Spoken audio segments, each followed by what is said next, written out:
Hello, chart watchers, and welcome to this Tuesday, February 27th Market Watchers Live show with your hosts, Tom Boley and Aaron Swinlin. For those of you joining us for the first time today, welcome to the show, and for our regulars, welcome back.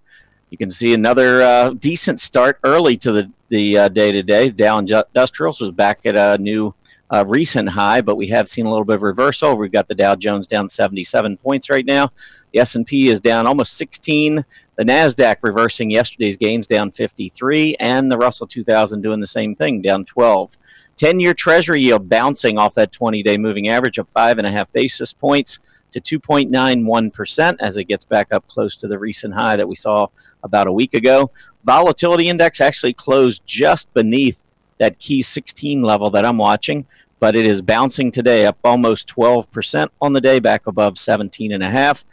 Financials doing well with the Treasury yields rising. That generally is a tailwind for financials. Financials the best performing sector and currently the only sector in positive territory.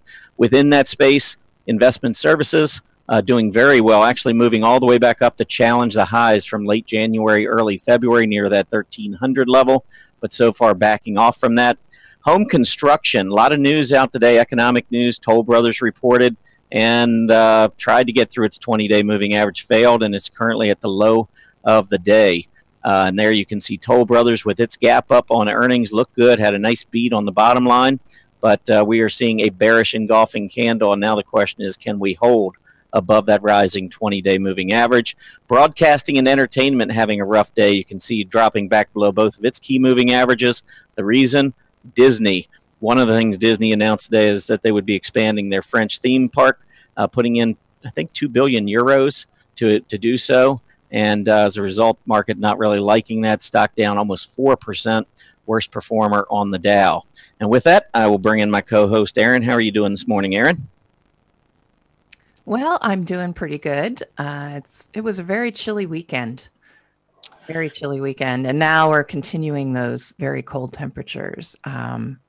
I had to go in the back of my closet and get those big sweaters out because, you know, the high today, unbelievably 55 degrees. It's just going to be so cold.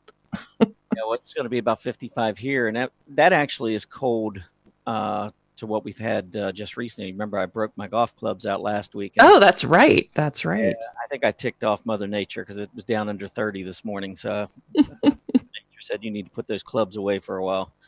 So it chilled a little bit on the East Coast, but still not too bad. We're out of all that snow and ice and stuff, so I'm pretty happy. Oh, and we did get rain last night, so that's definitely a headliner right there. So we needed that. Southern California. I didn't even think you got rain in Southern California. I was beginning to wonder, but actually last night it poured down for about an hour, which was good. We needed it.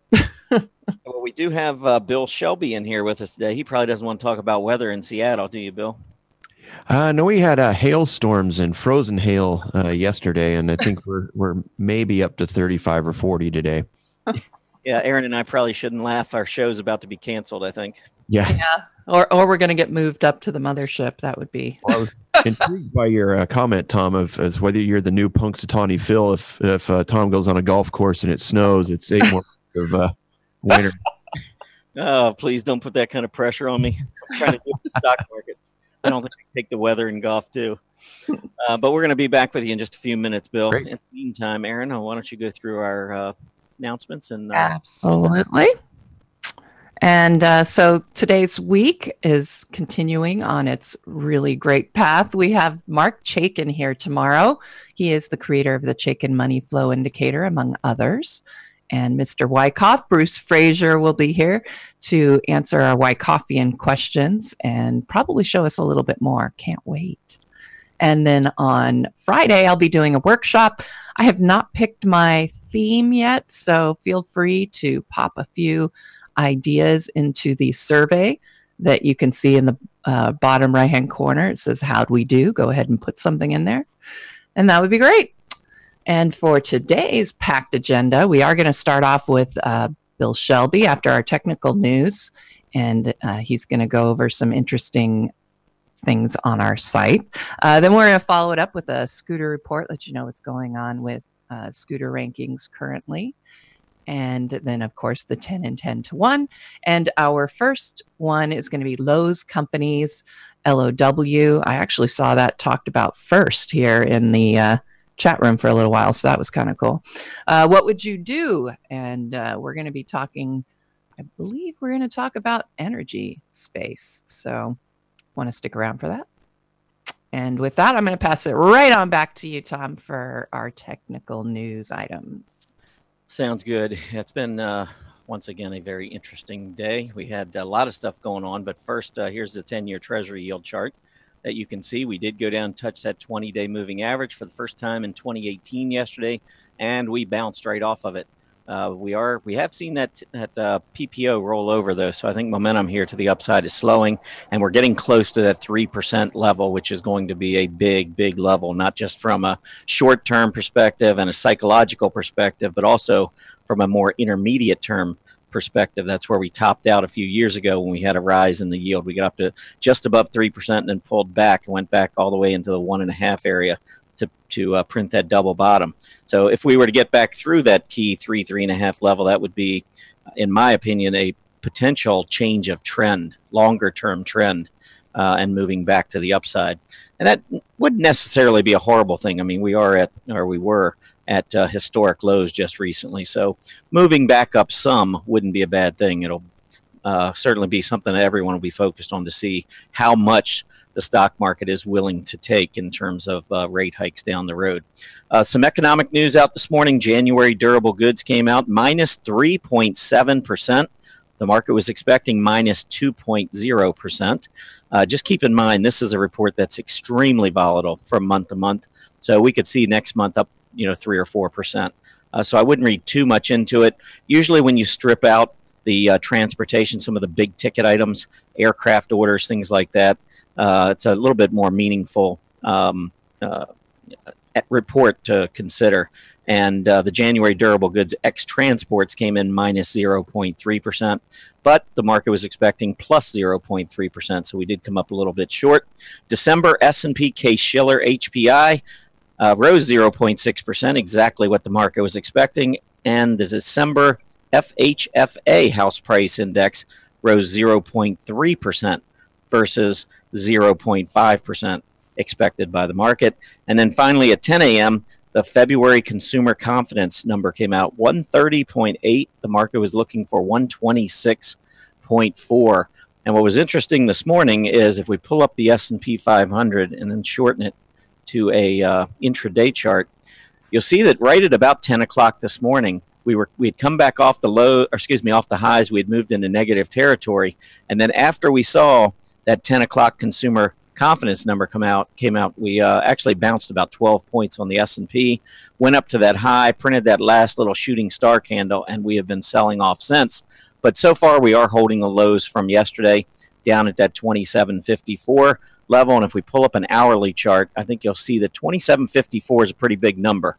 The rising 20-hour EMA over here is at 27.54, and the prior high that we saw on the first major reaction high, I'm going to annotate that in here, but you can see it right here back on February 16th before we pulled back for a while. That too is at 27.54. So as we make our way back, I'm actually looking at the PPO, which was rising off the center line. Normally when you've got a rising PPO and you get a pullback, that 20-period moving average acts as pretty good support. So again, 27.54 is a level I'd watch in the near term that we want to keep an eye on. Let's keep moving on. We did have the Federal Reserve Chairman, Jerome Powell. He spoke this morning, said that the Fed can continue gradually raising interest rates as the growth outlook remains strong. But he said that the Fed needs to strike a balance between avoiding an overheated economy and bringing price inflation to 2% on a sustained basis. Now, when we talk about the interest rates, I always think about the dollar and the impact, that could have on the market. So let's switch over. I want to go back to a chart that I've shown recently, and this is the difference in the Treasury yields, the 10-year Treasury yield here in the U.S. versus that of Germany. And you can see since the end of the third quarter of 2017, we have been rising again, and that normally coincides with a rising dollar. Just about, anytime you look at this chart, when we've gone through periods of rising U.S. yields versus Germany, that tends to coincide with rising dollar. So the dollar, again, you go back to Economics 101, when I was in school, it was like, okay, if our rates go up, the dollar goes up. If our rates go down, the dollar goes down. But now it's much more of a global market. And so we need to know what's going on in terms of our rates versus foreign rates. And I think Germany is one of the better, I guess you could debate it, but for me, Germany is going to be one of the areas that I want to compare what's going on here in the U.S. to. So here we've got rising rates in the U.S. relative to Germany, and the dollar has been dropping, though. And I've pulled this up in prior shows, so I won't spend a lot of time, but the last couple of times we've seen this, you can see that the correlation between the difference in Treasury yields here versus Germany and what's going on with the dollar, when we get these negative correlations down here, normally what's happened in the past anyway is the dollar has played catch up twice. Huge moves up in the dollar. And so here we are again, and here's that divergence. We've got the yields going up, but the dollar's been going down. If we follow recent history, we could see a big move higher in the dollar. And I know the dollar was having a really good day this earlier, and we can take a look at that. But that's something I think that's going to be really important for us to continue to watch. Why is it important? Well, for those of you who like commodities, if you go back and you take a look at the last bull market from late 2002 to 2007, we had a very weak dollar during that bull market, and commodities on a relative basis, relative to the S&P 500, did quite well. During this bull market, though, the dollar for the most part has been rising, and check out the commodities relative to the S&P 500, they've been lagging. Now, even over the last 14, 15 months or so, we've seen the dollar weaken, and commodities still, on a relative basis, have struggled to move higher. So if all of a sudden we start seeing a big move back up in the dollar, I think that's going to really paint a difficult and bearish picture for commodities, at least relative to the S&P 500. It doesn't mean that they won't go up. I just don't know that they're going to be relative outperformers. So I think that's one thing that we want to keep a very close eye on. Another chart that I wanted to show is you've got the dollar here pulling back, and here was that double triple top coming across. So we've come all the way back down to about 88 or 89 on the dollar index, and so this is an area where we could see a bounce. The S&P 500, you can see during periods of strength in the dollar tends to struggle. So I want to just kind of point this out. This is all the way back in 2008. Of course, we were in a bear market, but the dollar moved up. Obviously, S&P 500 was moving down back then. Here, at the end of 2009 through about the middle of 2010, while the dollar was steadily moving higher, the S&P was flat. And then when we started pulling back on the dollar, we saw the dollar gaining again. And if you notice from 2012 to the middle of 2014, this is when we had one of the strongest moves during our bull market. The dollar went sideways. And then once the dollar really took off at the end of 2014 and into 2015, we ended up going sideways on the S&P 500. And then again, last year, the dollar was on steady decline, and we had a beautiful year in the market. Remember that when the dollar is falling, it helps the profits on S&P 500 companies, because these are multinational companies that have business overseas. They make money, and that foreign currency translation, when you've got a weaker dollar, is going to help the bottom line of S&P 500 companies. So one thing to keep in mind is if we do have a big rally in the dollar here, similar to what we saw maybe back in 2014 or 2015, I don't know, we'll get all that, but if we do get a nice rally, it could put a little kibosh here on the S&P 500 during maybe the first half of 2018, and I think could just maybe set us up in some sideways consolidation that we've been referring to, or that I've been referring to. If I go to another chart, though, you will see that one thing that does happen typically when the dollar rises, I'm going back to this chart, but I'm putting in the Russell 2000 here on the bottom. The last 2 times we've had these surges in the dollar, remember, that's headwinds for the S&P 500, but it doesn't hurt the Russell 2000 because all the companies, or most of the companies in the Russell 2000, do most of their business domestically. So here you've got a move to the upside on the on the Russell 2000 relative to the S&P 500. The Russell outperforms when that dollar is rising. We've seen it both of the last 2 times. So again, if we come out of this with a move up in the dollar, and I think we could, then I would expect that the Russell 2000, which is hovering near some pretty key relative support, I would not be surprised to see the Russell begin to outperform the S&P 500, perhaps into the next quarterly earnings report. We'll have to see. But again, I think it depends a lot on what happens with the dollar. A couple other quick charts that I wanted to show you. Anytime you've got the dollar, you think the dollar could go up. Of course, what's going on? What does that do to gold? We'll take a look today. Actually, before we even look at this, let me pull up the dollar, because the other charts I had was the USD, which is the dollar index that updates at night. So it's not showing today's strength. Here you can see the dollar is currently at about a 6-week high, challenging the highs from earlier in February. So as the dollar moves up here, what effects might that have? Well, again, let's pull up gold. Gold is moving down near the low. So if the dollar is just starting to move to the upside, this is an area you'll want to watch real closely on the GLD. We've had, in 2018, pullbacks have held the 124, 124.5 area. We're at 124.62 right now. So that's something to keep in mind. And then if we take a look at the GLD relative to the S&P 500, because as a trader, I'm trying to outperform the S&P 500. Take a look at what's going on. The GLD relative to the S&P is moving back near its recent relative lows. And if you look at the GDX, which is the miners relative to the S&P 500, you will see that we are breaking down to a new relative low with the dollar beginning to strengthen here. So those are some of the things to keep in mind.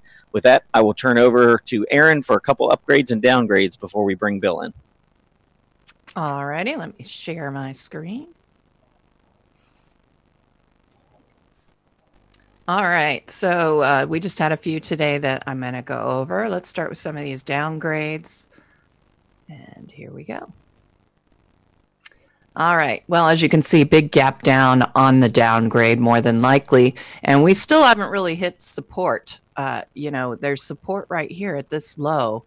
But after this move down here, I would be looking at that as more of a breakaway gap than a reverse island setting up. But I think we need to go down even further here and test the low from September. So I wouldn't be looking at this one as far as an opportunity. Nutrisystem was our other downgrade today. Again, another big gap down on the news. This isn't really helpful because I don't have any support levels on this annual daily chart. So I'm going to move it over to the weekly very quickly using the chart style buttons on the left. There we go. So as you can see, big decline, but we are hitting some very interesting support right now. It has dipped below that so far for the week. So I'd be a bit nervous about that. I suspect we're going to end up going down and testing this low down here at about 1550. It's going to be a deep decline if we can't hold this support level right here. As far as upgrades, Chipotle. I certainly enjoy Chipotle. All right, so what I'm looking at here is, again, there's your breakaway gap heading back up. We just got the upgrade. Notice 20 is getting ready to cross above the 50-day EMA, which is always nice. You could even make a case for a flag. The big issue right now is going to be getting over that 340 level. As you can see, that's been very tight and is held very strongly for quite a few months. So I'd be watching that 340 level very closely and see if we can't get back above that 200-day EMA, because we're currently in a bear market configuration with that 50 below the 200-day EMA, although we're starting to see them converge a little bit here, so we can start expecting a few bullish outcomes possible. Finally, final upgrade here. Exact Sciences Corporation got an upgrade today. And I'm going to actually pull this up very quickly on the annotation tool so you can see the support and resistance currently where we're at here. So you can see these tops. I love when I see support and resistance lines with lots of taps on them. And you can see we've had quite a few here. We hit that support level, and now we're moving back up. We closed that gap today, which is a good sign. So I would be looking for higher prices here. I don't like that the 20 is below that 50-day EMA. But we did pop up, you can see in the thumbnail, we've popped up above that 200-day EMA. I think that is definitely encouraging. But notice this area here of overhead resistance at these lows, but it appears it's getting ready to pop right up above that. So I'd start looking for upside potential right around here where we've got a top back here in October and the shorter term tops back here in February, earlier this month. And that's all I really have for our upgrades and downgrades. I think there's a little bit of opportunity out there, but the downgrades definitely I would be staying away from this as far as those go. And usually we can luck out and find a downgrade that makes sense. But so I'm going to finish up with that, and I know we want to bring Bill in. He's been waiting so patiently to do his everything stock charts. Yes, morning everybody. Hey, good morning, Bill. I'll get switched over here onto my I know you've got an exciting topic today for everybody. I'm actually excited to watch this one. Yeah, I'm going to be paying attention because I know about this, but I want to know more. Yeah, so we're going to cover a subject that's not horribly common. It's the user-defined indexes, and of course, everybody knows what the indexes are. We carry dozens, if not hundreds, of them on the site. Obviously, the Dow and the S&P. We've got commodities and currencies and all sorts of things. But obviously, there are some that we don't carry, and if it's important to you, it's something you can enter yourself, and that's what the user-defined index allows you to do, is to say, well, there's something that I want to enter my own data, and I want to be able to chart it just like any other index. This allows you to basically a DIY index. So we're going to show where to find it in the user interface, and then we're going to show you how to enter and view the data that you've got. You can also upload data from an Excel spreadsheet or any of your favorite spreadsheet programs. And then we'll talk about how we can name these indexes. So we'll jump over to our user member page here. So we can get to the user-defined indexes by going over to the control center over on the left-hand side here, user-defined indexes. Click that. And the first thing you can see is I've got an index here called @MyIndex. If you're an extra user, you get one index, and it's always called @MyIndex. If you're a pro user, you can have up to 30 indexes, and you can kind of name them whatever you like. And we'll go into that a little bit later.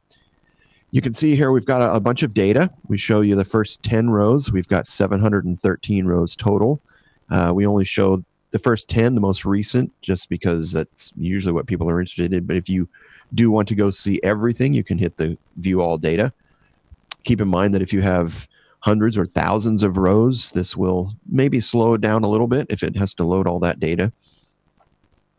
As you scroll over the data of the rows, you can see these icons over on the right here.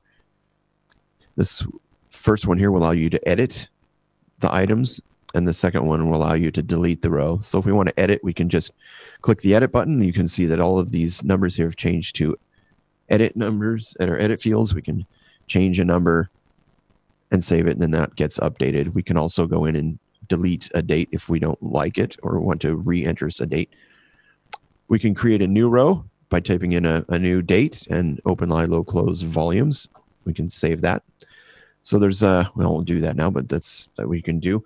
There's a couple of variations in the ways you can maintain your data, and we'll get into that in just a little bit as well.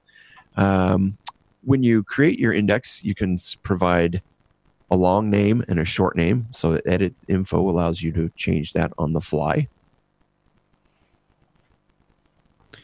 If you'd like, you can delete your index. This is probably more applicable for Pro when you've got 30 and maybe you've decided you've done with one and you just want to completely get rid of it. It's sort of less useful for the My Index, and I'll show you some little tricks, and it's a little bit easier to do, to redo your index if you've got a single one than deleting it and recreating it. We'll go over that in just a second as well. And of course, the first thing, the obvious thing we want to do is be able to view our chart. So we can click our view chart, and we'll plot the data, and it just looks like any other piece of data. There's some slight differences. You'll see up here where we have our symbol, we'll say at my index. Then we'll include your long description that you had in the properties there. We'll put a little section in there that says private to remind you that this data is private. No one else can see it. It's only something that you can see. And then we'll put a little tag there that also says user data. That's just basically to remind you that this is something that's your data. It's not StockCharts data necessarily. It's just a reminder that it is a user-defined index. The user-defined indexes will always start with the @ symbol. Hey, Bill. Yes. There was a question that came in. I thought it was kind of interesting. It said, could your own index be used as a benchmark in the RRG charts? The indexes aren't really used outside of charting. So seasonality, the perf chart, market carpets, RRG, they generally don't work in those. It's just the data pipeline is different between all of the data we store from the indexes and the live feeds from our data provider versus your indexes. So it's sort of a separation of data. So it's pretty much just allowing you to chart the data. Okay. Yes. Good question. Mm-hmm. So one of the things we can do, we're talking about not necessarily wanting to delete and recreate an index and the way you would maintain your index. A lot of the time what people will do is create their data and keep it locally on your machine at home in a spreadsheet. The way you upload data, it has to be in a text format, CSV, comma separated variable. And most people will maintain that data at home and then simply upload it. There's a couple reasons for that. Sometimes the data you get is from another source. I'm going to show you an example here that I just downloaded the other day from the St. Louis Fed. It's some random GDP. I think it's quarterly GDP for the last 10 years or something. So if what you're trying to view has data available, you can download that. If it's something you're maintaining yourself, it also serves as a backup. You can delete these indexes and there's not a backup of it. So if you accidentally delete it and you've got 2,000 data points in that you've manually entered by hitting new row every day, week, month, whatever, it's going to be really unfortunate if you accidentally delete it. If it's at home, you can just simply re-upload it. So that's what I would recommend. What you would do in that scenario is to just say clear all data. This basically preserves my index. It still exists, but now there's no data in it. I can go and say upload data. I can browse. Here's my file that contained that St. Louis Fed data. Upload it. And here's my data. So we've got 41 data points, quarterly data. You can see this is the GDP. Now you notice here that the open, high, low, close is the same value. We'll get into a little bit in a minute on the format of the data coming up, but there's a number of different ways you can provide data for what values go in these fields. Let's see, we'll switch over now. I will show you the data that I just uploaded. This is the data that I got from the St. Louis Fed. It's just a basic text-only file, comma separated variables. You could upload this and you can edit it with Notepad on Windows or any text editor or any spreadsheet program. You can see that the first column is a date format, and we use the date format of month, day, year. And then we've got our data point. So the data points, we can have up to 5 columns, and depending upon which columns, how many columns you fill out, we will populate different pieces of those open, high, low, close volumes that you saw. So you can see here that there's only one data point, and that's why you noticed that the open, high, low, close was all the same number. So when we look at it on our chart, it's simply a dot. It's not a candle. There's no high lows. It's just simply a point. So you would look at that generally as a line graph as opposed to a candlestick. If we have 2 columns, we would generally say that the next one is a volume. If we have 3, we would say we would be open, close, and volume. If we go up to 4, we would have then open, high, low, close. And then 5 would be open, high, low, close, volume. So you can see, depending on the number of columns, we will add or remove pieces to any of those options. And I would refer you to the help to go through what all those column definitions are. If we find something we don't recognize, we will, when we did that upload process, we'll put up a little part of the screen that says, here's some data in the file that we didn't recognize. If you hit OK, we'll load everything we think we can understand, and we'll ignore everything that we don't understand. At that point, you can either decide that it's okay, it's something you got from some other source, and maybe they've got some extra things in the middle of this line. So maybe say at line 19, it puts a line in that's text that just says 2012. Well, we're going to ignore that because it doesn't look like a date. So you may be fine to say, okay, just ignore that and just pull in all the dates. We will look at the first row, and if we can't parse a noticeable date out of that, we will just assume it's a header and just flat ignore it. We won't bring that up as a possible problem because we know that it's very, very common to have headers there. So if we can't make sense of the first column there in the first cell, we'll just ignore the entire line. So that's what the data format looks like. We'll get back here. Let's see. The other screen I want to show you is for the pro members. When you want to create an index, you'll get this screen. We'll notice that at the beginning of this section, we have the @ sign. That's always there. So if I want to create an index called Gold Bug, maybe I'm tracking all sorts of various metals and gold in some way that nobody else is, and that's really important to me. I can create my own index, and I can add a description.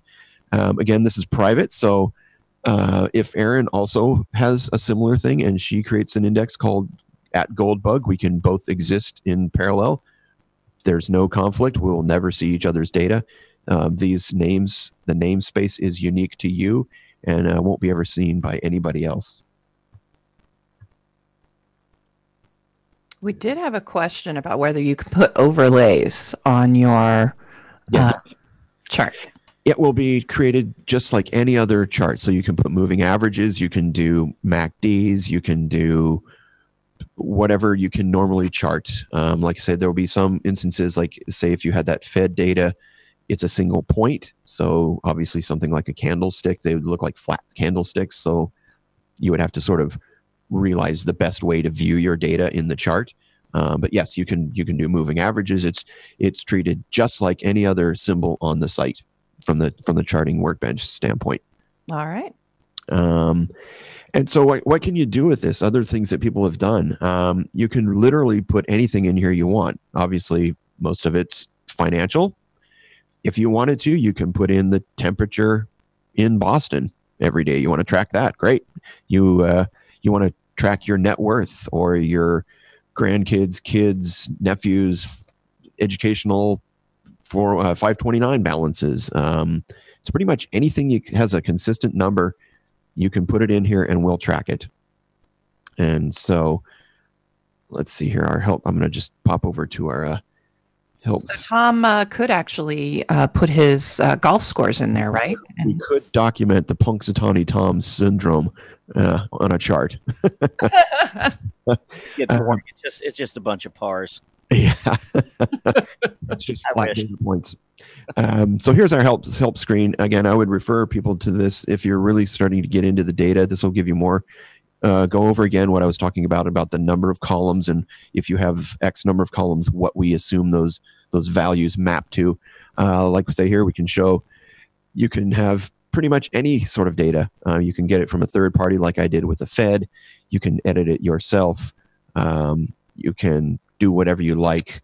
And this is our help section. This will go through all of the issues you've got that we've just went over. We can show you everything about the date formats, et cetera, et cetera.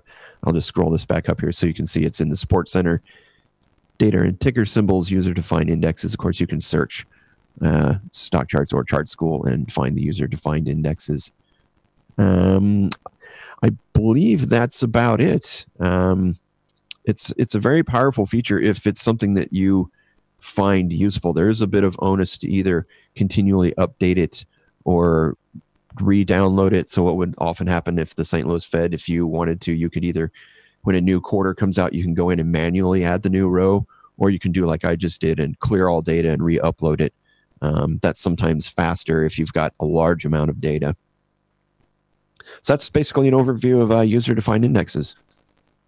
Can you go backwards in that? Can you take what's in there and move it into a spreadsheet? I'm guessing not.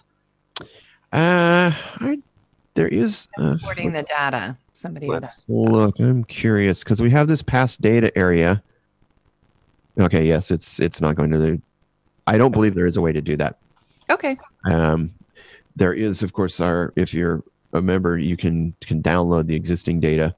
That would have been my only shot at that. So and then as far as the member levels for user-defined indexes, can you go over that real quick again? Yes, Extra gets 1, and it's always called at my index. You can't change that. And Pro gets up to 30, and you can change those indexes like we had on that create new index. You can type in your own symbol.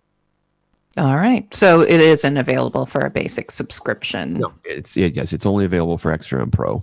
Okay. Awesome.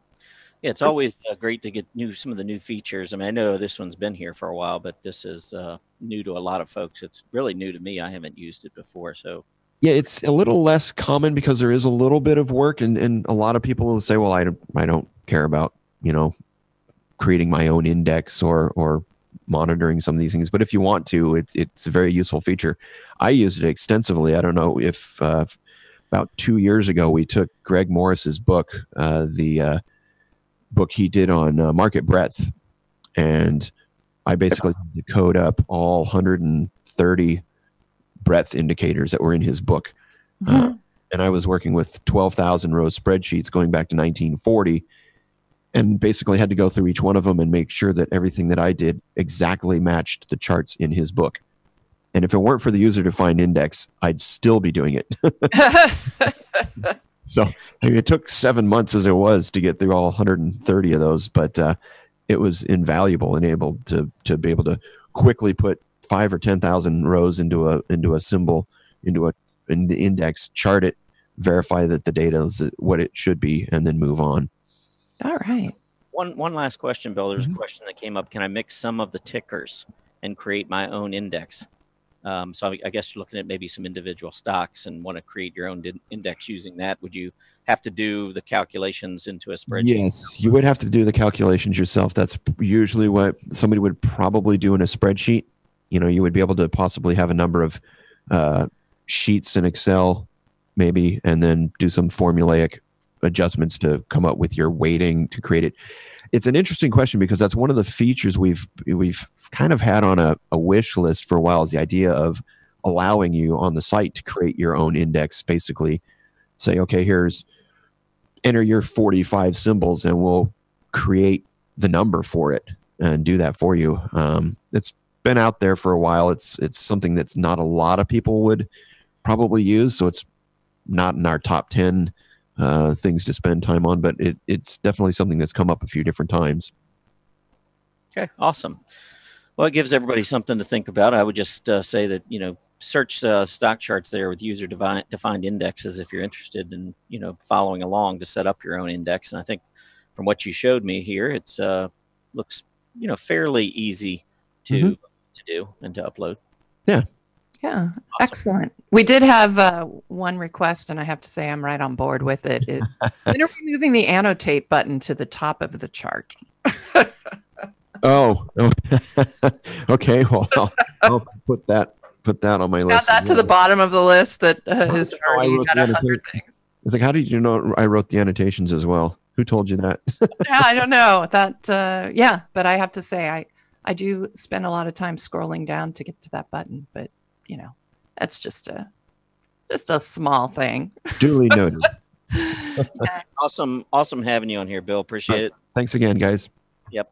And there he goes. Always good to have these everything stock charts segments once a week, because there's so much on the website. We get so many comments about how, I think it is a little, it's overwhelming when you first come in. It's really laid out well, and there's Chart School, and there's a lot of different areas search where you can find out a lot of things. But it's, I think, a lot easier. I know personally for me, it's easier for somebody who knows about something to come in and show me how to do it, rather than me going through trying to figure it out. So I think these segments are really important and very valuable.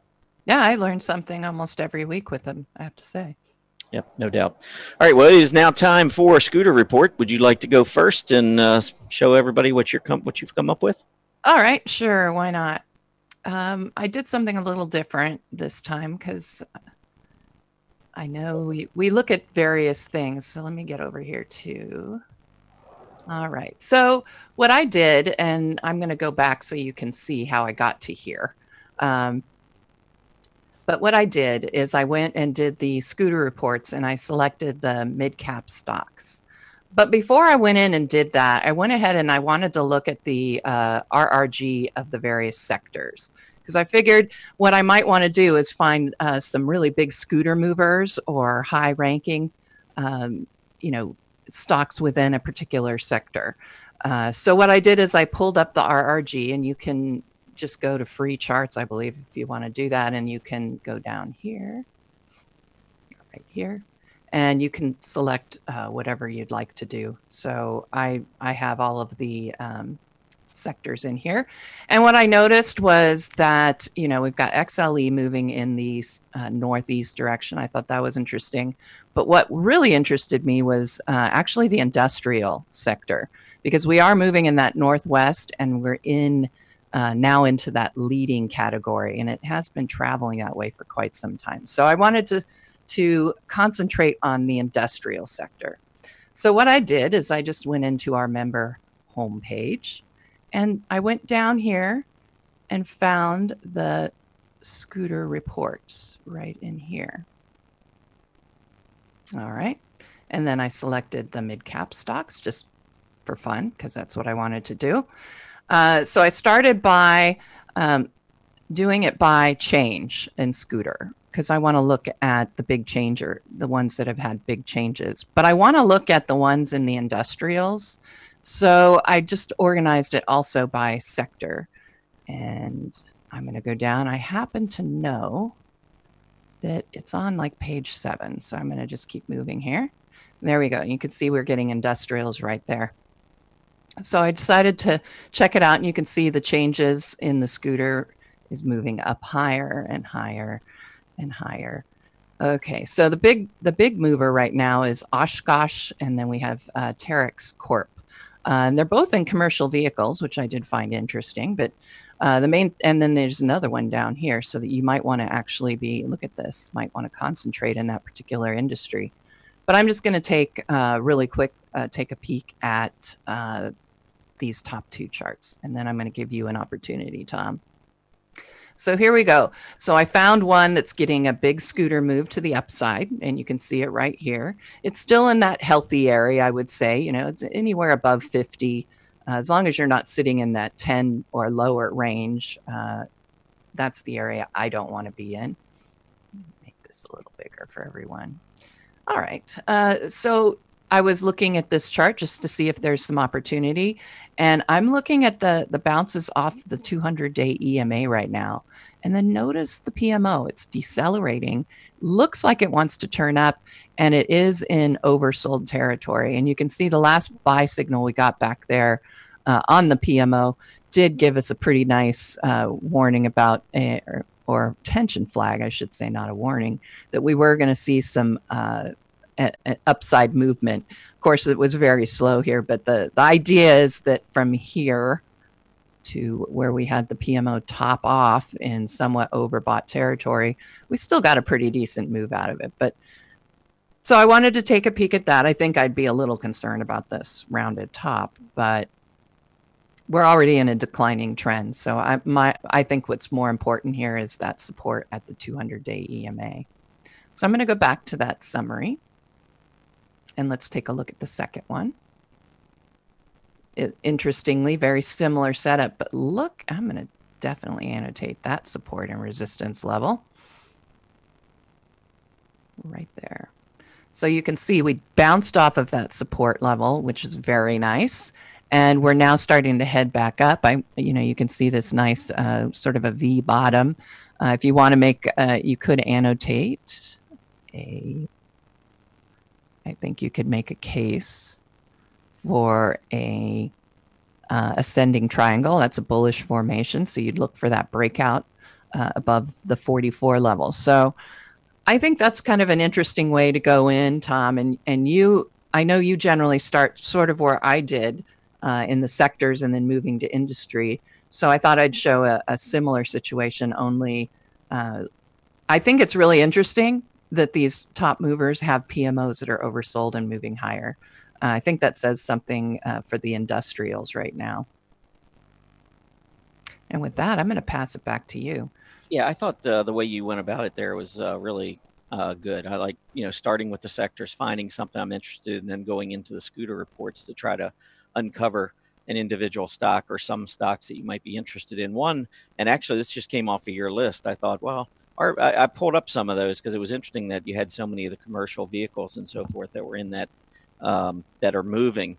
And so I looked at, I think 5 of them, the 2 that you looked at, and then a few others real quickly. And RBA, this is Ritchie Brothers Auctioneers. I think that was on this list as well. But anyhow, this particular stock did, for the past several months, kind of go sideways for a while. And then we just got a breakout. You can see the volume coming in. So it's just making a breakout. And when you look at the individual industry group, and this is Commercial Vehicles and Trucks Index, you can see that it's actually been a pretty good group. It did pull back for a while, but it's starting to make some move back to the upside. And RBA, relative to its peers, had been declining, but now it looks like maybe this downtrend has ended, and it's starting to show some relative strength, which I like. And then RBA relative to the S&P 500 now has been trending higher for the last few months, which I think is interesting as well. And then when you look at the industry group relative to the S&P 500, and I think this is important, because I want to try to find groups that are leading the S&P 500 and try to get in during pullbacks.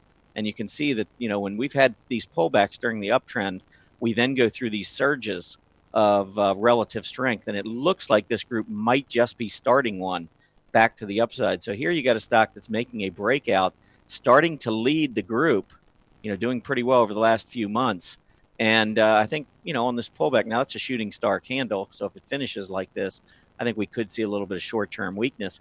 But as we get back closer to that breakout level at 33, and especially the rising 20-day moving average, which is just below 32, I think that one gets kind of interesting. So I just wanted to say, first of all, I thought that was a great way to look at the scooter reports, to kind of use the RRG first, identify which group that interests you, and then pulling up the scooter reports by the change, I think can highlight areas of strength within a sector. So I thought that was a really, really good way to do it. Oh, well, thank you very much, Tom. Yeah. So what I did, and I used the same principle, I guess. I do like to go into the scooter reports and then kind of manipulate the data. But I actually just started with the large cap. I went into the mid cap, and then I went into the small cap, which you can just pull up, and it lists them in scooter order. And I focused really on like page 1 of each of these 3. And I got some interesting stocks that I wanted to just pull up and go over. So let me go through these. Some of these you might recognize and say, yeah, of course they have high scooter ranks because they are in the news. They're always doing well. But first one I thought interesting was Twitter. That's the #1 stock right now among large caps. And it's been pulling back for the last 7 or 8 days. But you can see the volume on this move up at the end of January into early February. We went up from $22 to $35. That's about a 60% rise in a little over 2 weeks, accompanied by a lot of volume. And so now where things are settling down, I think we have really good support down here around 30 and that rising 20-day moving average. So as we keep pulling back on Twitter, I think this one begins to look very interesting from a reward to risk standpoint. Netflix, everybody knows about Netflix, but it recently has broken out. It held top of gap support, held the 20-day moving average, now moving to new highs. Amazon, ever heard of that company? Over 1,500 now and chasing Apple for the largest market cap in the world. Boeing, this is another one. This is in aerospace. Huge move to the upside here. Great earnings report, gap up, heavy volume. This is when you look at the market, we haven't broken out yet to highs, but you can see Amazon has, Netflix has, Boeing has, Twitter. I showed you a huge rally in Twitter recently. These are the types of stocks that you should be interested in. And then also, here's a stock PBR. And you look at I'm going to pull it up on a relative basis. But PBR is just breaking out. And look at its peer group in energy. It's been awfully weak, going back down to test recent lows from back in August. And yet the stock is continuing. Petróleo Brasileiro. Okay, I probably just butchered that. But PBR, it's easier. I know how to pronounce the ticker symbol. PBR is continuing to do well. And you can see on a relative basis, because the industry group has been so weak and PBR has been so strong, that is why you're seeing this relative strength. PBR relative to the S&P 500, even though it's in a horrible space, it's been performing extremely well. And look at its peer group relative to the S&P 500. It's been horrible. So while I do tend to focus on areas that are performing well, every once in a while you can find a pretty good relative performer in a heap of trash. And that's really what PBR has been. Just maybe one or two more real quick, and then we're going to get into the 10 in 10. VIPS, we mentioned this one a couple of times over the last few weeks, I think during our upgrades, I think maybe with earnings. But this is a stock that made a breakout above price resistance at about 1770. It's now moved down in testing that 20-day moving average, and that's been pretty good support during this uptrend. So I think VIPS looks pretty interesting. It was up to 19. It's pulled back almost 10% now just in the last 2 days. And so this is one from a trading perspective, I think that's looking more and more appetizing. CBMG, these are mid caps, by the way. VIPS was a mid cap. CBMG is a mid cap. I'm not going to annotate just to save time, but if you draw the tops coming down here and you draw these bottoms off of an uptrend, I think you have a really nice bullish wedge. So if we were to get back up here and break out above 18 with increasing volume, I would look for the stock to move back to 22. And then in the small cap space, I'm going to pull up Boot. I know someone had asked for it in the 10 in 10. But this one's been sideways consolidating for a while. It's got a very strong scooter rank. You might look at the daily and think, well, I don't know. It's not really been doing much for the last several weeks. But I think if you pull up the weekly chart, you'll see a little bit better picture. It just went up so much. It's consolidating. Yeah, the volume's been a little heavier, but after a big move to the upside, probably those who got in back at the beginning of the year getting a little frustrated because it's not going anywhere. I think if it gets down close to that 20-week moving average, I would love the reward to risk on this one. So I think Boot is very interesting. So with that, move into the 10 in 10. Do you want to pull those up on the RRG? I do have them ready to go. Let's see. Okay, here we go. So I basically added them. I add them really quickly. When you go to the edit mode, it's super easy to add them. So I usually use this mini one, and I just throw all of them in there that you guys have requested. But I'm going to go to summary. I know I'm going to do the RRG, but I wanted to, since we were talking sectors, look at what everybody had been requesting. Lots of cyclicals and industrials. So, and then look at energy. People are starting to get interested in energy. So let's very quickly look at that RRG. And remember, our first symbol will be low, L-O-W. And we can see where everybody's going as far as longer term. But I'm going to, since we're looking at these more as a short term view, we're going to do that. So you can see HMNY. I think that's, what is that? Harmony Gold, I think. Oh, Helios, my bad. So that one will be interesting. I definitely am going to look at that just because of the fact it's so far off the center, the benchmark of the S&P. But it's always interesting to see what people are calling up and, where they're going. So right now we only have one that's considered in the improving category. So we'll probably look at that one. And I'm going to pass back to you. So go ahead and low, L-O-W. All right. I already annotated it. You can see low coming out of a very nice uptrend that started back in the middle part of November. Rose from about $76 up to $108. That's a huge move on the stock, probably about 40% or maybe a little over 40% in 2 months. That's a big move for any company, but especially one this size. I think it's going through a consolidation phase. I think this is probably going to end up being maybe a cup. And so we've gone down. You can see all of, we're stabilizing around 94 to maybe even $95. And to the top side, we're starting to turn back up. And I'm watching this line right here because I think if we can move back up above, solidly above about 98 and a quarter to 98 and a half and get some volume coming in, I think this could be a stock that's just starting to make a turn and head back to 108, 109. So I like Lowe's. I think that it needed this pullback, kind of consolidate those huge gains that were made prior. And to the downside, I think you'd keep a fairly tight stop. Close below 94 would bother me.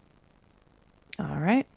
So let's go ahead and do Helios, HMNY. Yeah, there's a reason, I guess, why it's been doing what it's been doing. The stock back in October had traded up near $40, and now it's trading at $4.91. So it's clearly going to be a laggard on the RRG chart. Anytime you lose, 88, 89% of your value of the company in 4 or 5 months. I don't know what's going on. Clearly, there are issues. We've had multiple gap downs, a lot of volume on the selling. This is just when I look at a stock like this, I have no interest. I'm not trying to catch a bottom. I mean, there's a reason why a company loses 90% of its value in 3 or 4 months. But I guess if I had to look in the very near term, I would look maybe to the recent lows, which are down, maybe 470 or something like that. And then there's a gap resistance level up closer to $6 that you can watch. I would imagine it's going to trade in this range, but I'd be most concerned about gaps. You can see a huge gap down here. This is where you lost more than 25% of your capital overnight on heavy volume. We've had a couple of gap ups. Here's another huge gap down. I pass on stocks like this. I think there's too much risk, and I'm trying to manage my risk. I don't know how you do it with a stock like this. Okay. Let's do GEL, Genesis Energy.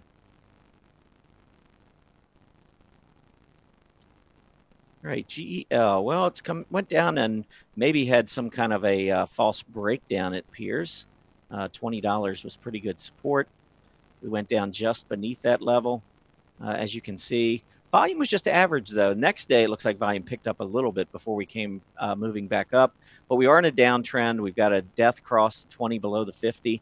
First test is going to be to try to get back up through that 20-day moving average. So I would, again, if I'm annotating, just as a reminder, I'm probably not going to be excited until I can get back through that 20-day moving average. All right. See the next one, and I really like this chart. I'm curious to think what you'd think. CRAY, CRAY, PMO's turning up in oversold territory. That double bottom looks pretty good. What do you think? Well, I'd want to find out what happened if this was earnings related, because it does look like it made a big move and then came back all the way to support. And this is a big support level. I think I'd be okay with this one as long as it holds on to this gap support level right there. We've tested it. We gapped up, maybe earnings related here, came back, tested the gap support and the 20-day moving average, had a huge move. And then with all the weakness that we saw in late January, early February, and I'm trying not to use that too much against stocks because just everything was being sold. It wasn't like certain stocks were being picked out. I mean, everyone was being sold off. So it did hold support, which I like, made another big move up here, closed on the low, which is never a good thing, bearish engulfing candle off of an uptrend. But it held support again and now starting to turn back up. I would look at this as support 2140, resistance 2650. That's your trading range. The closer I can get it to 2150, the better I like it. Okay. Let's go on to Allison Transmission Holdings, ALSN. Yeah, some of these stocks I really liked for a while, and then they kind of fell apart. Allison did come back up and test resistance. And you can see a lot of times when I see heavy volume black candle like that, I will immediately put in a resistance line right there, because that is where we gapped up to, and then all of a sudden all the selling began. And so usually trying to get back up through that level is tough. And you can see we tried on a couple of different occasions, needed more volume, needed to push through, couldn't get it. And then we came all the way back down to a key support level. which is the reaction low off of this. So I think, again, we're in a trading range between 38.75 and 45 and a quarter. We're near the low end of the range. Yes, there was a lot of volume on this selling, but we held support. I think as long as this holds 38.75, I'm okay. Probably keep a stop, maybe down around the 38.50 level. But I'm okay with this. Uptrend, sideways consolidation.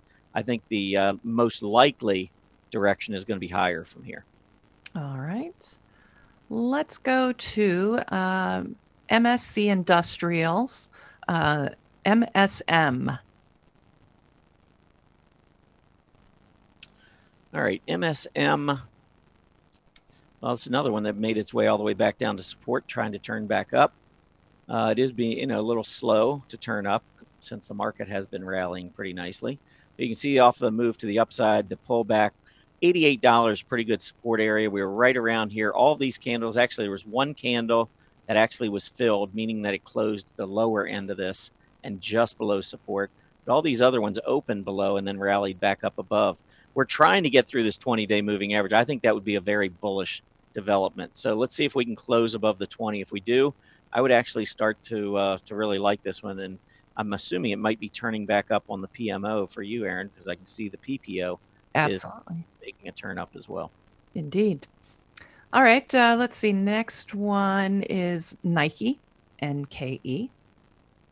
Interesting. I'm seeing this bearish double top that did not execute or even totally form. So I would take that as particularly bullish.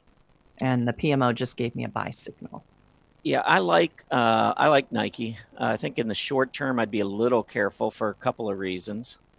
Number one, we did have that double top right here, and we made the breakout, but the volume was just kind of average. I would really like to see a big volume move when you make a breakout. And we do have the potential for a reversing candle here, although it is, we still have a few hours to go before the day's out. So we'll see how that candle looks. It would be much more bullish to me in the short term if we start to rally back towards 70 by the end of the day. If we don't, and we sit about where we are right now, I think we could see another 20-day test. But either way, I'm still bullish on Nike. I think Nike goes higher. All righty.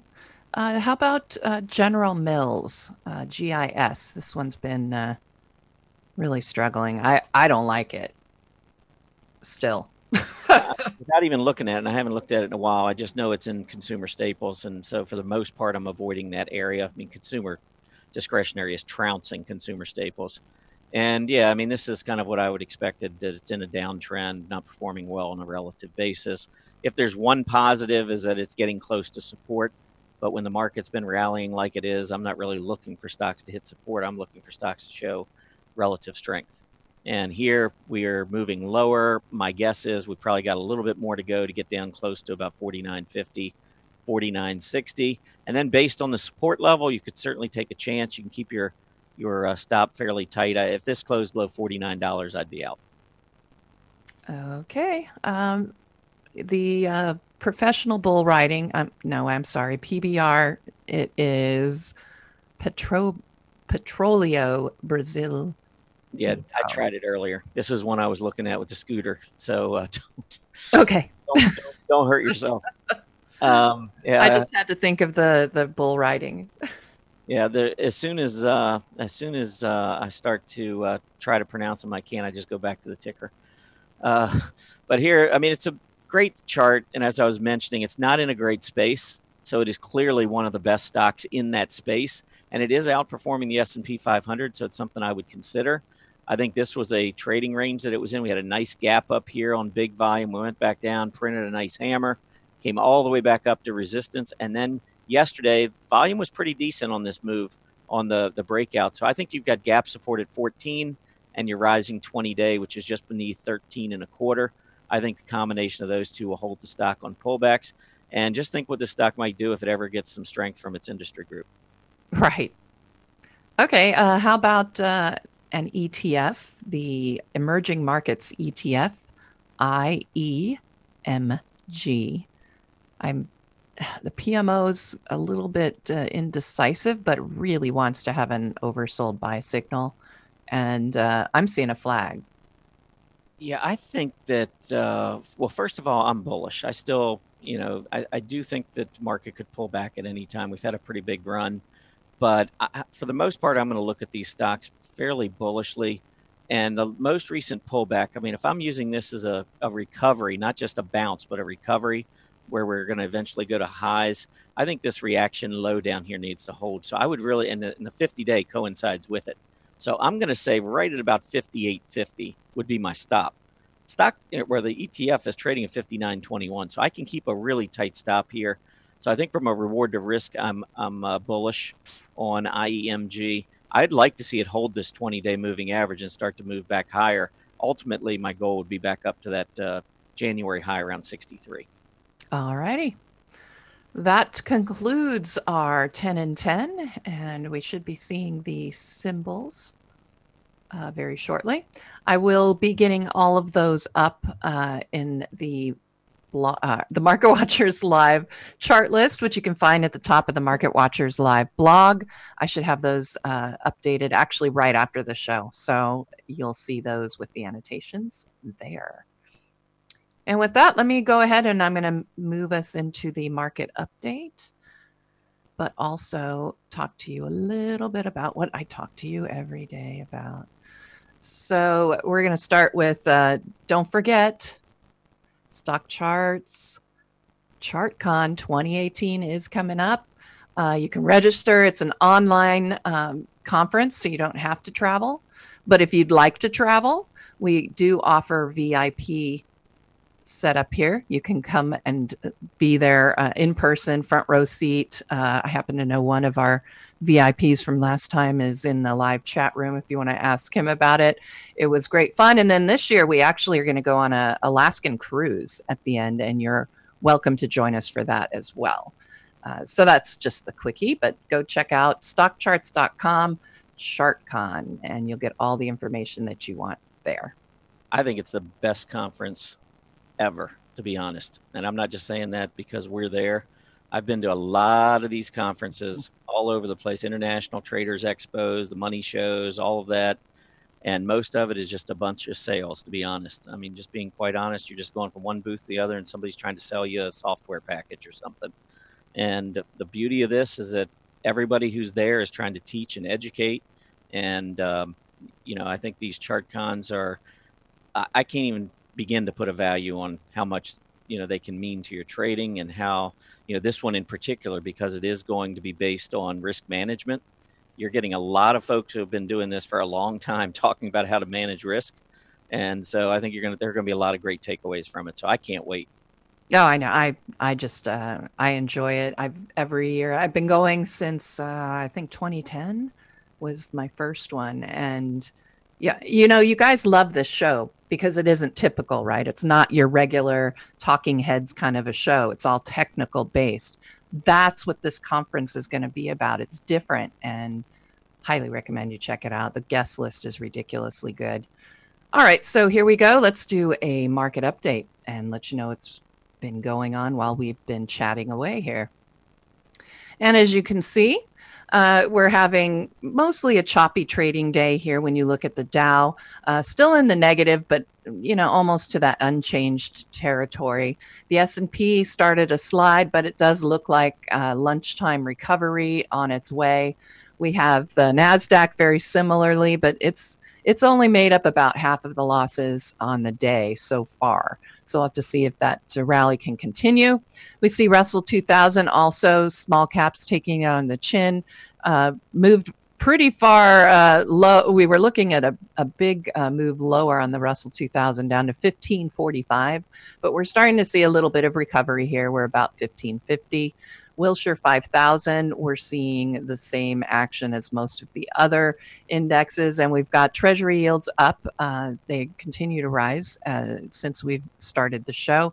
UUP, the dollar is up, but formed a very short-term double top, so it'll be interesting. The neckline's been penetrated. We might take back a couple more of the gains.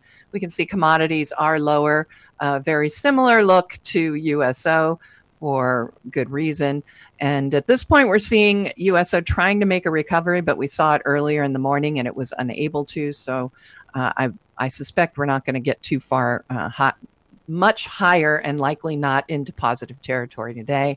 Gold is suffering with the dollar doing well. Typically, you look for gold to not do as well, and that is the case today. The VIX is reading at about 17.5, so we got a little bit of elevation to it today. And we can see that the declines at this point are leading advances over yesterday. Quick look at the market summary, and you can get to it from here or from underneath the main tab there. So let's look at our percent changes. And currently, as far as sector spiders, energy and financial ETFs are leading right now as far as our sectors. But we do have most of our sectors right now showing negative changes to the downside. Consumer discretionary and utilities getting hit the hardest so far today. As far as industry groups go, broker dealers, semis, banks are leading the way. And we can see gold, REITs and retailers definitely lagging today. Makes sense when you see which of the sectors were doing poorly. Hong Kong ETF is doing the best, but it is still down almost 0.4% right now, and it's doing the best. So that tells you it's definitely a rough ride today on all of our international ETFs, with China in particular down over 3%. So that pretty much covers it for our market update, our final one. And with that, I'm going to turn it back to you, Tom, in case you saw something interesting there that I missed. Well, not really. I mean, I'm a little surprised consumer discretionary. Well, not really that surprised. Consumer discretionary has been doing well. But when I looked at that, the industry groups, we have moved back close to the flat line on the Dow. And when I looked across the 23 industry groups in the consumer discretionary space, only one is higher today. And that's business training and employment agencies. It's up 0.05%. So this is clearly a sell-off today in the consumer discretionary space. Haven't seen a day like this in a while where it's been such a big underperformer. But broadcasting and entertainment, I talked about this at the top of the show, Disney having a rough day. And so that index getting hit pretty hard. Home construction, I thought maybe with a couple of reports coming out, economic reports, and then also having Toll Brothers beat on the bottom line, maybe we would see a little bit of a rebound in home construction. That is not the case. The index down another 1.68% today and getting close to the lows that were established about 2 or 3 weeks ago. So home construction still, if there's one positive in home construction, is that when it does hit a new low, it will likely have a positive divergence on its PPO. But other than that, not really a whole lot to add. All right. Well, with that, I guess we'll go ahead and look at our what would you do question for the day. Yeah, and we're going to look at the XLE, so the ETF that tracks energy. And of course, the XLE is made up of, it's made up of a number of stocks, but 3 primary stocks: ExxonMobil, Chevron, and Schlumberger. So if you like the XLE, you pretty much have to like those 3 stocks because they make up about 50% of the XLE. So I guess the question is, as you can see on your screen, the XLE, would you be a buyer, holder, or would you sell or maybe go short? Do you want to go first, Aaron? Sure, I will do that. And anybody in the chat room who wants to put their stuff, if you would write XLE and then your position, buy, hold, or sell short. And then we can have that tallied up for us at the end. So let me go over. Let's see. I think I need to go to my Safari right now. So I wanted to look at, first of all, I want to know sector rotation wise what I want to see in energy, what I expect to see based on what's going on in the overall market. And overall, obviously we hit a market bottom and now we are coming out of it. So what do I want to see and what should I expect? Well, I should expect energy to start doing better if we're in a recovery, if we're restarting that bull market, and looking for a new market top. So as you can see, what we want to see is energy starting to move higher, so that we can, go back there and look based on whether we're in a bull market or a bear market. And as I said, so far right now, from what I'm seeing, I'm looking for an improving market. So with that, I should expect to see energy doing better. And so that's what I kind of based it on when I went in to decide what I would do with XLE. So I'm going to show you the two charts I did. And let's start off with, let's see, I'm going to start off with the daily chart. And interestingly, Tom, we've done this before. And so when I pulled up my energy chart, I happened to have all of the different things I talked about the last time we did energy. And I was a bull on energy because I was getting ready to get this buy signal. There was improvement on the OBV, the scooter. We'd gotten that long-term trend model buy signal here with the 50 moving above the 200. So that put, as far as DP analysis, put XLE in a bull market situation. We had all of these other buy signals coming in. So at the time I was bullish on energy, and I am so glad I was, because obviously energy had a good time there. So, and of course, since then, since the end of January, it's been a really rough ride for the sector. But since I'm looking at a bull market situation, I honestly I'm looking at this point for energy to start doing well. And I'm getting some supporting evidence here through the PMO in oversold territory, bottoming and starting to come back to life here. The scooter is improving. Not happy about volume right now. I mean, and you can look at even right here, we've had kind of a decline on the volume even as we've been rising, and that always kind of concerns me. So that would be, you know, if I had to have a caveat or a, you know, something in the back there, I'm going to be going with buy or hold right now for energy. But if I were actually holding this, I would be watching the volume patterns. If we get any kind of failure here at that 20-day EMA, I would be you know, setting up that stop pretty tightly for that. And so I guess that would be it. So I have very similar situations. I do have this intermediate term trend model neutral signal. Neutral means means fully hedged, so like in cash. And again, this is a generalization. So right now, energy is sort of sitting neutral as far as my signals are concerned. You can see that 5 cross below the 20. So that's a neutral signal in the short term for me. We do have, if you look here in the thumbnail, we can see that the 50 is closing in on the 200 and they're converging, which we don't want to see if the 50 is above the 200. So that would also be something I'd be concerned about. But overall, you know, the 50-day EMA is above the 200 by quite a bit. I don't see us getting a long-term sell signal anytime soon. And so with my outlook on the market in general and the principles of sector rotation and the other supporting evidence I have here, I would say buy hold. So that's where I am on XLE. Where are you? We didn't talk about it, so it's always interesting to see if we agree or disagree here. We're going to disagree. Ah, okay. I would not short it because I wouldn't short anything in this market. I don't short when we're in a bull market. But I mean, you look at this chart. This is the XLE relative to the S&P 500. And I mean, I just can't see anything that's going to excite me about wanting to be in energy. We did have a little bit of a pop. I think that period you were talking about when the XLE, you know, did move a little bit in the fourth quarter. We got a little bit of relative strength, but we gave it all back and just recently put in a new low. And the problem with energy, as is with all commodities, as I talked about earlier, let me get up here. And I think I had another chart. Yeah, here's the other chart I had.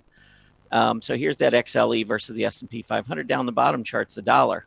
When you got outperformance from the energy group, it came during a period of steadily declining dollar, the US dollar. And so that provided some tailwinds for all commodities, including energy. But once we bottomed right here in the middle of 2008, notice that was the exact same time that we topped on a relative basis in energy. We have not been able to get back up to that level. We had one period here in 2010 and 2011. We had a pretty steep drop in the dollar. We had another surge in energy.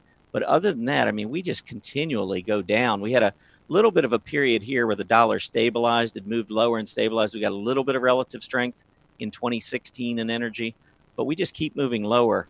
And again, if my goal is to try to outperform a benchmark, and mine is to outperform the S&P 500, I don't want to do it in an area where we're breaking to new, fresh relative lows. I mean, we haven't seen a relative low like this on the XLE since back in 2004. We haven't been this low relative to the benchmark.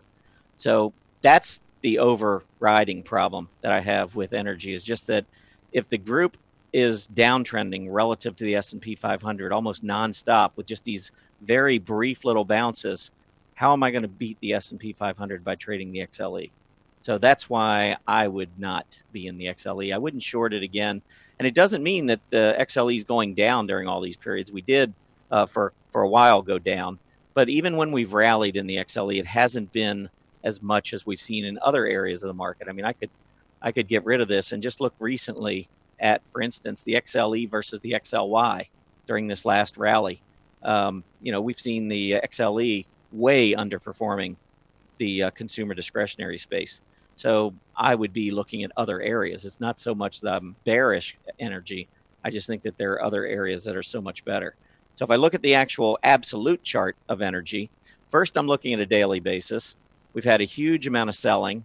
The market, I mean, if we go and we look at, say, something like the NASDAQ, my gosh, we're almost back to the recent highs. Here's where we were, went all the way back down. We're almost back to the highs. And now I turn back to the XLE, and after this huge move, I've had almost no movement back off of these bottoms. So you're just looking at an area that, from a relative standpoint, everyone's ignoring. And you might say, well, that's great. I want to get in when nobody else is paying attention. But if you did that, you've been losing money to the S&P 500 for the past 7 years. So I'm not seeing it on the chart. I think that this is a big short-term test trying to get through the 20-day moving average. I don't like it there. And if I pull up the weekly chart on the XLE, it's a little bit better. It has moved back up above the 50, but it's now trying to get through the 20, where when it was trending higher, you can see it held the 20, but now from underneath, there's a question, are we going to get back through it? Here we had a nice uptrend where we held that 20. But when we get into downtrends, we tend to struggle at that 20 days, just like we did here. So where are we in this chart right now? I mean, we got a group that clearly is an underperformer. It's struggling to get back through its 20-week moving average. It's also struggling to get back through its 20-day moving average when the overall market is trying to get back up to recent highs. I just don't like it. Well, I didn't show my weekly chart. I'm going to just quickly do that because it does kind of support your position. So I'm going to show you the one I was looking at. So you're supposed to support your position. I know. Well, I'm going to support my position as well because I think there's some positives. But in support of your position, I did just get a PMO sell signal in overbought territory on the weekly chart. So to me, there is some intermediate term problem going on there, but I think short term we still look pretty good. And notice this rising bottoms trend line. We bounced right off of it. And I marked this area. You can't really see it as a support or resistance much over the past year. But when you look at this area of resistance and previous support, we hopped up through that now. Mm-hmm. So, I think there's definitely a case to be made on either side. So I don't completely disagree with you, Tom. Okay. Well, that's good. I mean, it's just my opinion. Again, when I look at the market, I'm looking at from a very, very basic, fundamental trading perspective, and that is that I have an option. I could just put my money in the S&P 500 and go golfing every day and not worry about it, or I can either try from a longer term perspective or a shorter term perspective to outperform S&P 500. And when I look at investment opportunities and I see the XLE on a relative basis underperforming the S&P 500, not for the last few weeks or a few months, not even the last few years, but for many years. And then I'm looking at the dollar, and I know that the dollar rising dollar provides headwinds for the XLE. The dollar, the thing that really gets me about the XLE or energy stocks or gold stocks is that they've had the dollar wind at their back for the last 14 or 15 months. The dollar went from 103 on the index down to 89 or 88 or whatever. I mean, it went down 14% over 14 months. That's a big drop in the dollar. And throughout that period, gold and energy and commodities in general have not been able to outperform the S&P 500. So if the dollar starts rising, then you've got headwinds in that group. I just don't see it, but yeah, I could be wrong. Yeah, well, we will see. So we will see. We will see. But we did have a couple quick questions before we wrap up. I know one question, or actually there was a comment in the room I just wanted to mention, that Lowe's, we talked about Lowe's earlier, being, you know, it looked to me like, I think it was the first 10 in 10 stock, looked like it was maybe trying to get out of that cup formation. Let me just pull the chart up so everybody can see it. Oh, and everybody, you can see, I think we have had the tally, and Tom, they agree with me. All right. Yeah. So we'll see. I think in the shorter term, and I think you agreed with me too, in the very short term, it could be a good play. Well, I think there's a difference of whether you're looking at whether it's going to go up, because I think the XLE is going to go up. Mm-hmm. I just don't think it's going to go up as fast as the S&P 500. So right. If you're looking at it strictly on the XLE chart and you say, well, if it goes higher from here, then those who buy and hold are right, then I might change my opinion and actually move to that side. But if I'm looking at what's going to lead the market, I do not think it's the XLE. So I can't be a buyer if I don't think right. Well, it doesn't fit your trading strategy. So right. Yeah. So anyway, here is that Lowe's chart. I just wanted to show this real quick because the question or comment that came in is that Lowe's earnings come out in the morning. So I had not looked at that. And in fact, anytime we talk about individual stocks, I would highly recommend and suggest that you check earnings dates, because we don't always know when these companies are going to be reporting. But if Lowe's is reporting earnings tomorrow, who knows? I think there was a lot of accumulation going in. I think this pullback might be presenting some opportunities, but holding into earnings is flipping a coin. And we've seen it a couple of times today. We saw Toll Brothers. Let me pull this up. Toll Brothers reported, and you can see they gapped up early. Look at the chart now. I mean, it is an ugly look at Toll Brothers at this point. And it's not just Toll Brothers. I mean, we had Macy's report this morning. So we take a look at Macy's. You can see gap up, got up to 31. Now it's back down to 28 and change. There's just a lot of volatility. How about Lamar, LAMR? Try and get this one up here. Yeah, someone mentioned Home Depot. Here, look at Lamar. Gaps up to 74. Now it's back to 69.30. It's not just where it goes at the open, but sometimes it's like right after a Fed report, you know, where you get these head fakes one way or the other. I just like to see the earnings and see the stock settle down and then try to figure out my strategy. But if you like to hold into earnings, I mean, to each his or her own, everybody's got their own style. It's just I can't manage my risk doing that. All right. Yeah, I have to agree. It's pretty ugly. That's a huge engulfing candle there. That's an ugly candle, and it may like engulfed the last 2 days. So that's yeah. What do you call those? Actually, it's not over, so it might get the third one too before the day.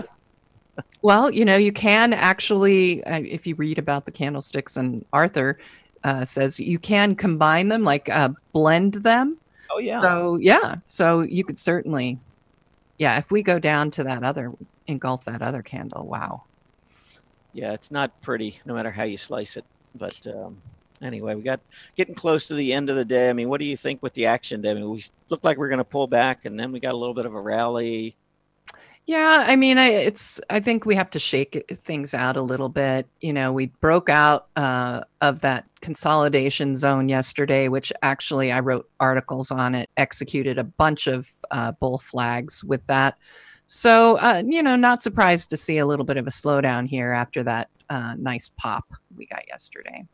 Yeah, I think too, with moving back through not just the moving averages and that area of consolidation. I think we, number one, took out that last Fibonacci retracement level for those that are looking for Fibonacci. You know, I'd written about that a week and a half ago or whatever in the Chart Watchers, where we went right up to that fib level and we failed, moved back down. I thought that was an opportunity for the market to roll back over, and we did for 2 days. And then buyers came right back in like they've done throughout much of this bull market. And we've since moved to new highs. And, you know, we're looking at some of the various industry groups and stocks that keep moving out to new highs. So it's hard to get bearish when the Yes. market is acting like this. Now you got the 20-day moving average, which is now starting to turn back up on the S&P, and we could soon see a golden cross with that 20 moving back up above the 50-day moving average, and that's just another bullish confirmation signal. So lots to watch. Lots to watch.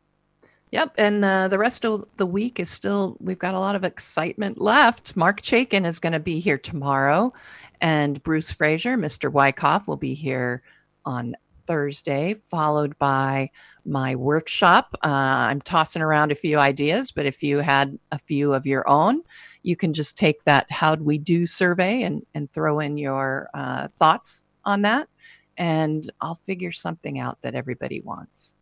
Yeah, I'm really looking forward to Mark's visit tomorrow, and also Bruce as well. Bruce is actually he's my trading mentor of late. Yeah, right.